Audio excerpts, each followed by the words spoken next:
ప్రభు అయిన యేసుక్రీస్తు నామానికి స్తోత్రాలు. అందరికీ ప్రైజ్ ది లార్డ్. ఈ దినము దేవుడి వాక్యం 6వ అధ్యాయము దానియేలు గ్రంథము 10వ వచనం చూసుకుందాం. ఇట్టి శాసనము సంతకము చేయబడినని దానియేలు తెలుసుకొనినను అతడు తన ఇంటికి వెళ్ళి యథాప్రకారము అనుదినము ముమ్మారు మోకాళ్ళుని తన ఇంటి పై గది కిటికీలు యెరూషలేము తట్టునకు తెరవబడి ఉండగా తన దేవునికి ప్రార్థన చేయుచు ఆయనను స్తుతించుచు వచ్చెను. 120 మంది కలిసి దానియేలు పైన కుట్ర పన్ని ఒక ప్రతిమను చేయించి ప్రతిమకు మొక్కాలని రాజు సమాజంలో సమకూటంలో అక్కడ ఏం చేశారంటే వారు ఒక ఆజ్ఞను జారీ చేయమని రాజుకు చెప్పారు, దర్యావేషుకు. అప్పుడు ఆ శాసనము జారీ చేయబడినది. ఏమని? ఈ 30 దినములు ఇదొక్క విగ్రహం తప్ప దేవుడికి ఎవరు మొక్కకూడదు, మొక్కిన వారిని తీసుకెళ్లి సింహాల గుహలో వేస్తారు అని అక్కడ ఆజ్ఞ జారీ అయింది. ఆజ్ఞ జారీ అయితే దానియేలుకు విషయము అట్టి శాసనము నియమించబడినదని దానియేలుకు తెలిసినను సరే అతని యథాప్రకారముగా ముమ్మారు మోకాళ్ళుని దేవునికి ప్రార్థిస్తూ స్తుతిస్తూ వచ్చినట్టు చూస్తాం. ఆయనను ఆ శాసనము అది ఎప్పుడు ఆ సింహాల బోను శాసనము ముమ్మారు చేసే ప్రార్థనను ఆపలేదు. ఎందుకు ఆపలేదు అంటే ఆయన శాసనానికి భయపడలేదు. ఎవరికి భయపడ్డాడు? జీవం గల దేవునికి భయపడ్డాడు. జీవం గల దేవుడి మీద లక్ష్యం ఉంచాడు. కాబట్టి ముమ్మారు నా దేవునికి ప్రార్థన చేస్తాను యథాప్రకారంగా. ఏ విధంగా అయితే క్రమము చొప్పున ప్రార్థించాడు దానియేలు, అదే రీతి క్రమమున ఆయన ప్రార్థిస్తూ వచ్చాడు. కిటికీలు తెరవబడి ఉండగా దేవుని స్తుతిస్తూ వచ్చాడు. స్తుతించడం ద్వారా బంధకాలు తెగిపోతే ప్రార్థన చేయడం ద్వారా మన పరిస్థితులన్నీ మార్చబడతాయి. అక్కడ దానియేలు పరిస్థితి కూడా అదే జరిగింది.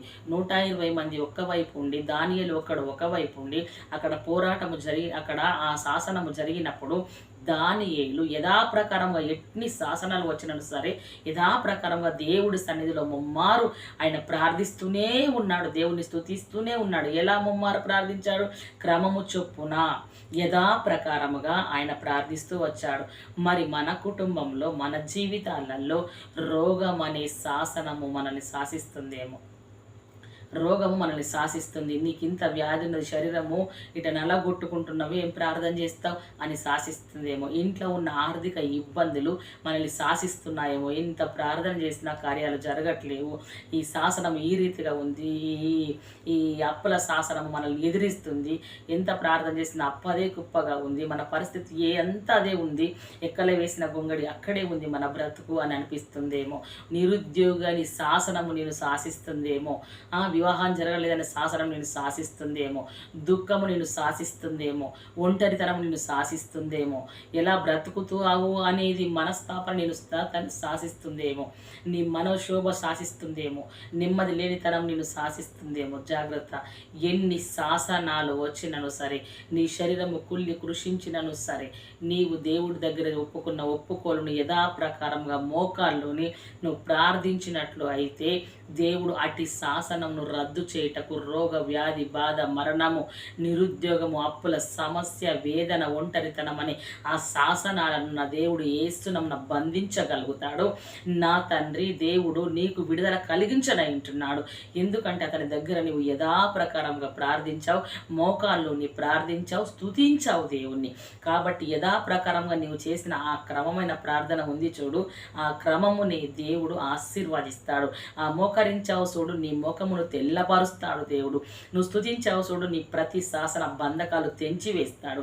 అప్పుడే దేవాదేవుడు కాపాడబడతాడు.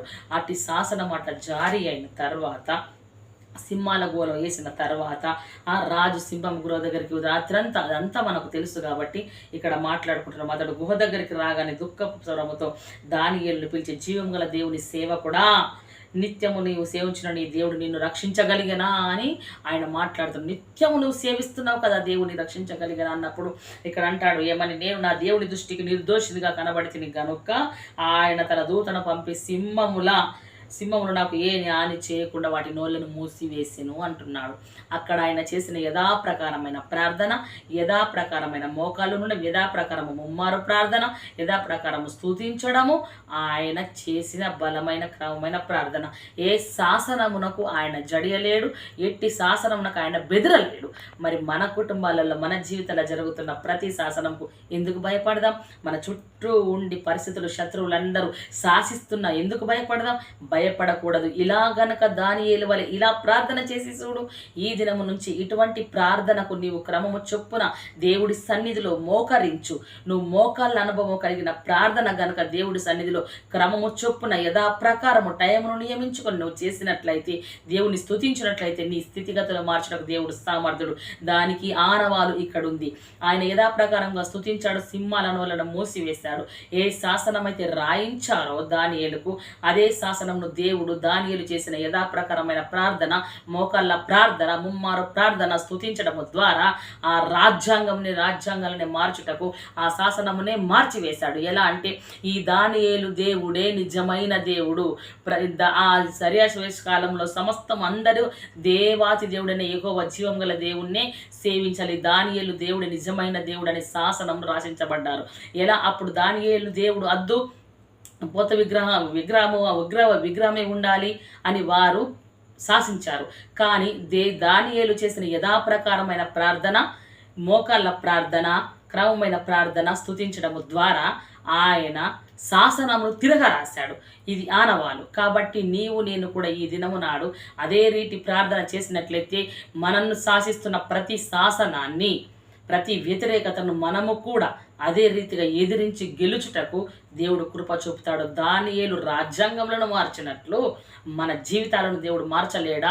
మార్చుటకు సమర్థుడు. దానియేలు చేసిన క్రమమైన ప్రార్థన, మోకాళ్ళ ప్రార్థన మనము చేసి శాసనాలను తృణీకరించి, శాసనాలను తిరగరాస్తూ శాసనాలను మనమే శాసించినట్లు దేవుడు మనకు కృప అనుగ్రహించి మన కుటుంబాలలో కూడా దానియేలు లాంటి ప్రార్థన దేవుడు దయచేయునుగాక. శాసనాలను తునకన్నుగా యేసయ్య చేయునుగాక. యేసు నామముని వాక్యం మనందరి ఆత్మను దేవుడు దీవించునుగాక. ఆమేన్. Praise the lord.